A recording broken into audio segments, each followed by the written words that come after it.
Oke, sahabat semua, kembali lagi di channel kali ini. Ya, beberapa hari ini, minggu kemarin tepatnya, gue nggak upload ini ya di YouTube karena masih ada masalah kesehatan. Tapi ya, alhamdulillah gue nggak terserang COVID-19. Ya, cuman gue ini sambil menitip pesan aja ke kalian semua agar tetap jaga kesehatan. Ya, karena meskipun emang kali ini COVID meskipun masih banyak naik-naiknya ya, cuman ya kita bisa saling menjaga satu sama lain, kita bisa saling menjaga kesehatan satu sama lain. Ya, insya Allah lah kita bisa terhindar dari COVID-19. Oke, yang gue mau bahas di kali ini itu antara dua klub besar ya, bisa dibilang klub besar gitu ya, mewakili dua negara, yaitu AC Milan dan Manchester United atau MU. Nah, kenapa gue bahas kedua klub ini? Ya, gue bilang klub idola gue itu di video selanjutnya setelah AC Milan itu ya bukan klub Eropa melainkan klub Mesir, itu Al Ahly. Tetapi ada apa ya, semacam persamaan atau hampir sama lah nasibnya, meskipun nggak begitu, ya katakanlah nggak begitu tragis juga ya, nggak begitu ini Milan ya, mungkin MU itu. Nah, MU itu dan Milan sebenarnya mereka punya katakanlah harmonisasi satu sama lain. Ya, selain mereka sebenarnya punya julukan yang sama, yaitu setan merah. Setan merah atau kalau di Inggris disebut Red Devils. Nah, di Italia itu disebut I Diavolo Rosso, julukan lain AC Milan ya, selain Rossoneri. Di kedua klub itu sendiri begitu jayanya kita semua tahu ya. Nah, tapi punya fase menurun yang hampir bersamaan kalau menurut gue. Nah, fase menurun yang dimaksud itu kapan? Ya, pada waktu Milan terakhir kali itu menjuarai Liga Italia pada tahun atau pada musim 2010-2011 ya. Dari 2010-2011 itu, meskipun mereka sempat menjadi juara Piala Super Italia pada tahun berikutnya, tahun 2011 untuk musim kompetisi 2011-2012, cuman patut diakui ya, mereka langsung menurun drastis sejak itu, meskipun sempat menjuari Piala Super Italia kembali di beberapa tahun selanjutnya, zaman Montella ya. Nah, MU sendiri masih ada sampai sekarang sebenarnya ya, sama juga hampir sama 11-12 dengan Milan lah. Ya, meskipun memang saat ini MU ya punya basis pendukung yang sangat kuat banget gitu ya.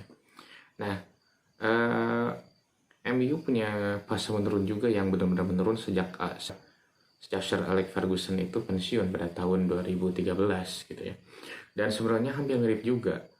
Jadi kenapa gue bilang hampir mirip? Jadi siklusnya adalah pada waktu Milan juara tahun 2010-2011. Nah, pada musim kompetisi 2011-2012 itu mereka gagal mempertahankan gelar juara ya, meskipun ada beberapa permasalahan kayak cedera pemain, atau bahkan yang paling terkenal itu ya gol hantunya Montari yang nggak disahkan, berbagai macamnya. Cuman yang jelas ya Milan gagal mempertahankan gelar juara, itu aja sih sebenarnya. Nah, dari sejak musim itu, dari 2012-2013, Milan itu susah payah untuk masuk rank 3 yang waktu itu di Liga Italia merupakan rank terakhir untuk masuk Liga Champion. Nah, di saat yang sama pada setelah musim 2012-2013 itu, Sir Alex Ferguson juga pensiun dari MU gitu. Ya, mengundurkan diri dari MU setelah kurang lebih 26 tahun ya, 2 dekade lebih yang jelas jadi pelatih MU. Nah, dan sejak saat itu otomatis kedua tim itu mulai menurun sebenarnya, dari mulai ada David Moyes, bahkan sampai Caretaker jadi oleh Giggs waktu itu, terus kemudian Louis van Gaal dan Jose Mourinho ya, sampai saat ini ya, meskipun MU itu sempat meraih gelar juara juga Piala FA di zaman Louis van Gaal, terus kemudian Liga Eropa zaman Jose Mourinho. Ya cuman untuk saat ini ya sebagai untuk parameter ukuran klub sukses itu juara liga, ya belum lagi bisa menjuarai Liga Primer Inggris, meskipun musim lalu sempat menjadi runner up di zaman Ole Gunnar Solskjaer. Nah, fakta lainnya ya dari kedua klub ini adalah pernah terlibat dalam transfer David Beckham. Nah, David Beckham itu pernah di Milan pada musim 2000, tepatnya di tahun 2009 ya, musim kompetisi 2008-2009. Tapi Beckham datang di tahun 2009-nya waktu dia pinjaman dari LA Galaxy. Nah, sebelum tahun 2009 itu sebenarnya AC Milan sempat sudah kepincut Beckham pada tahun 2000 ya. Nah, waktu itu Beckham lagi masa puncak-puncaknya itu. Dan setahun sebelumnya, musim sebelumnya itu 98-99 baru meraih gelar juara Liga Champions yang sensasional banget, yang 2 menit 2 gol. Bahkan teman gue bilang 1 menit 2 gol itu sebenarnya bukan 2 menit 2 gol ya. Ya saking gak nyangka banget ya waktu itu. Bahkan sampai salah satu petinggi Bayern itu, gue lupa namanya, apakah itu Beckenbauer atau siapa, bilang waktu gue itu berada di atas New Camp katanya, skor masih 1-0, tapi pas gue ke bawah jadi 2-1 kalah Munchen. Nah ini lelucon banget katanya, kata dia gitu ya. Nah sampai seperti itu. Jadi tahun 98-99 itu Beckham baru meraih juara Liga Champions bersama MU. Nah, Milan yang tertarik ke Beckham pada tahun 2000 waktu itu justru malah ditolak Manchester MU dengan harus mengeluarkan transfer. Kalau dirupiahkan itu kurs waktu itu adalah sekitar 508 miliar rupiah. Wow, gila banget itu. Ya kalau sekarang mungkin nggak begitu mahal, tapi waktu itu udah harga yang gila. Ya ini sebenarnya indikasi MU juga tidak ingin melepas Beckham waktu itu. Nah akhirnya transfer itu nggak terwujud gitu. Dan memang waktu itu ada ambisi dari Berlusconi waktu itu ingin banget Milan diisi oleh beberapa pemain bintang papan atas banget. Yang diincar itu waktu itu Zinedine Zidane, Totti, dan Beckham salah satunya, tapi nggak ada yang berhasil satupun gitu. Dan kembali mencoba lagi merekrut Beckham pada tahun 2003, tetapi kembali lagi gagal. Meskipun waktu itu Beckham sudah mulai renggang dengan Ferguson, dan waktu itu MU malah meminta Shevchenko gitu. Beckham ditukar dengan Shevchenko. Ya jelas gue sendiri kalau di posisi Berlusconi gak akan ngasih sih ya, karena waktu itu Shevchenko lagi luar biasa banget gitu ya. Dan uniknya begini, Beckham dengan Shevchenko itu ketika Beckham menjuarai Liga Champions 98-99, nah tahun 99-nya itu Shevchenko datang ke Milan gitu. Shevchenko datang ke Milan, direkrut Milan dari Dynamo Kiev, klub Ukraina. Nah, jadi kedua pemain ini punya keunikan juga nih gitu ya. Dan akhirnya transfer Beckham itu terwujud di tahun 2009 ya, meskipun bukan dari MU, dari LA Galaxy waktu itu. Cuman kedua pemain ini terlibat saga transfer, tapi uniknya mereka bisa satu tim di tahun 2009 itu, meskipun gagal mempersembahkan juara ke Milan kedua pemain itu ya, karena udah keluar dari usia emasnya juga ya. Beckham waktu itu sekitar 34 lah. Juga Shevchenko sudah masuk usia 32 tahun waktu itu. Jadi ya nggak menghasilkan apapun itu buat Milan. Nah, keunikan kedua tim ini juga, Ferguson waktu itu sempat tertarik sama Maldini, legenda Milan sampai sekarang di hati para Milanisti, yang juga sekarang menjabat sebagai direktur AC Milan, salah satu direktur tekniknya. Nah, waktu itu Ferguson sempat meminta Maldini, ya kalau bahasa sekarang itu tergila-gila banget ya sama Maldini gitu kan ya. Cuman ya Maldini is Milan, Milan is Maldini ya. Jadi dengan lantangnya Maldini bilang, ya bapak gue itu di AC Milan gitu, kakek gue juga di Milan, ya gue juga harus di Milan. Akhirnya transfer itu juga nggak terwujud gitu ya. Dan sampai saat ini kedua tim ini belum mencapai, kalau menurut gue, meskipun gue ini pendukung Milan, tapi gue bilang kedua tim ini masih belum mencapai performa yang dekade awal 2000-an ya. Dimana kedua tim ini terus bersaing di Liga Champions terutama, dan ya tentu duel AC Milan MU itu selalu meraih banyak perhatian ya waktu itu, dan termasuk gue sendiri gitu kan waktu itu. Dan tentu yang paling gue ingat itu ketika golnya Ricardo Kakak di Old Trafford tahun musim 2006-2007. Nah, dari beberapa tahun Milan bisa mengalahkan MU, tapi akhirnya Milan juga disingkirkan oleh MU dalam 2 pertemuan terakhir mereka ya, di Eropa. Satu di Liga Champions musim 2009-2010, waktu itu pelatihnya Leonardo, dan terakhir MU nyingkirin Milan di Europa League musim lalu. Namun persamaan nasibnya adalah mereka sempat beberapa tahun absen di Liga Champions gitu ya. Dan Milan baru musim ini kembali ke Liga Champions lagi setelah hampir, kalau gue hitung-hitung ya sekitar 10 tahun lebih ya, hampir 10 tahun. Terakhir itu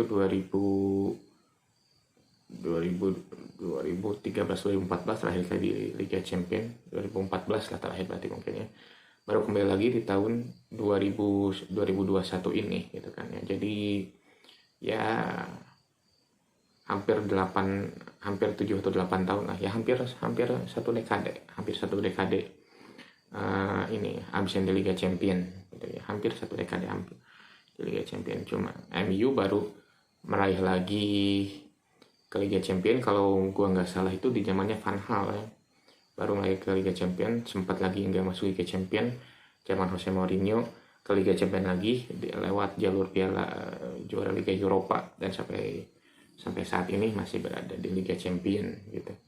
Jadi kedua tim ini mempunyai siklus yang hampir mirip.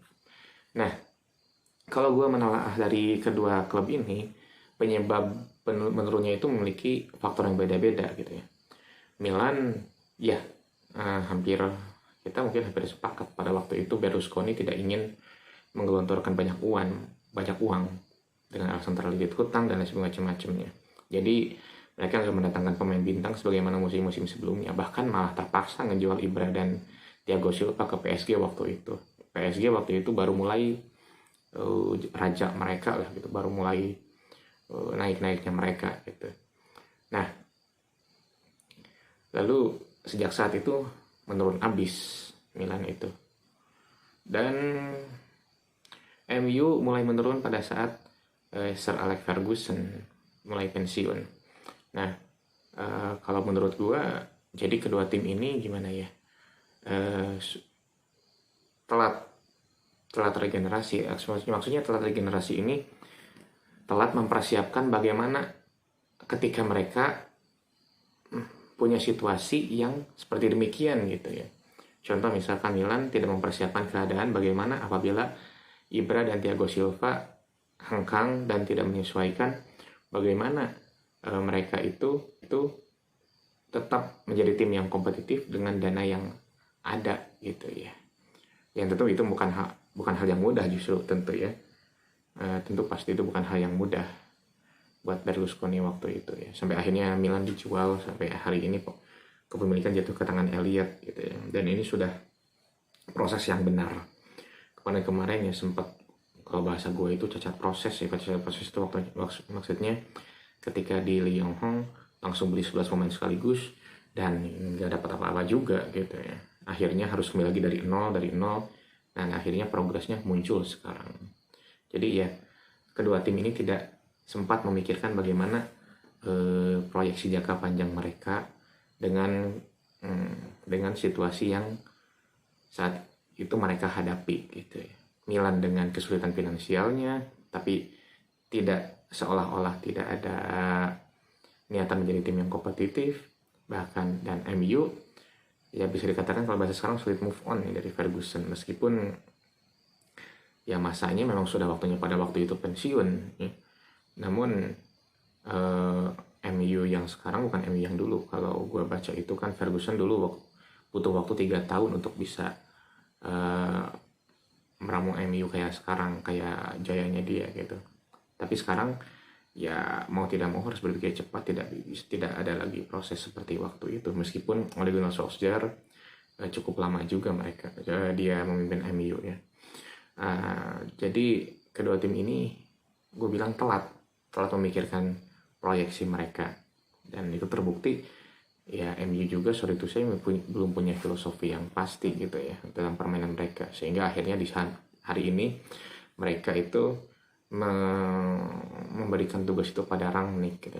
Rangnick ini, dan uniknya lagi, Rangnick ini hampir ke Milan sebenarnya musim kemarin itu, dua musim kemarin lah, waktu musim pertamanya Pioli gitu ya, hampir ke Milan. Tapi waktu itu jujur gue termasuk orang yang menolak gitu ya Rangnick ke Milan, karena menurut gue meskipun ya Rangnick itu bisa mengolah pemain muda, tapi kapasitas dia itu bukan pelatih, gue bilang ya lebih ke direktur teknik atau pencari bakat pemain-pemain muda lah gitu ya, atau memoles pemain muda. Meskipun memang taktik dia itu sebagai pelatih nggak diragukan lagi, bahkan Klopp sama Tuchel juga belajar dari Rangnick gitu ya.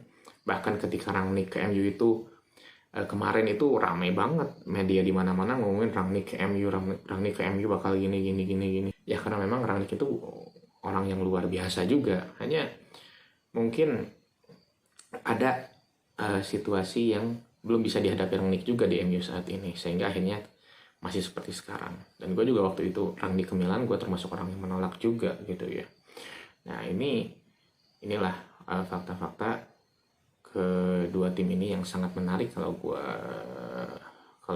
gue bilang untuk dikupas gitu ya. Selain tadi gue bilang telat memikirkan proyeksi jangka panjang mereka dari situasi yang akan mereka hadapi, dan juga khususnya Milan itu waktu dulu karena memang nggak ada duit, jadi mereka panggil pelatih-pelatih yang ya you know lah gitu ya.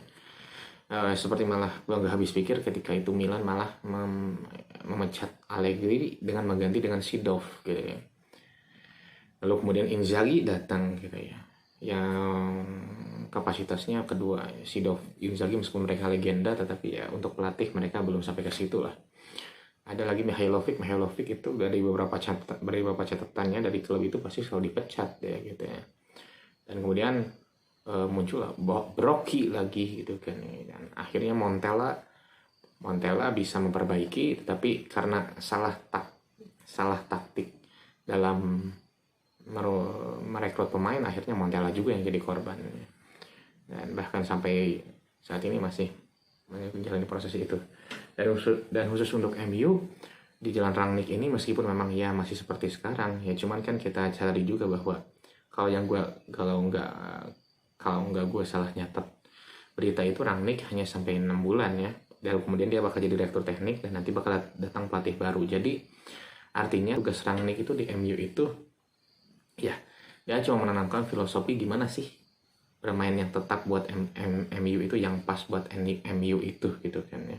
Dan nanti filosofinya dia itu ditanamkan oleh pelatih yang lain, yang pelatih baru nanti yang bakal direkrut gitu. Dan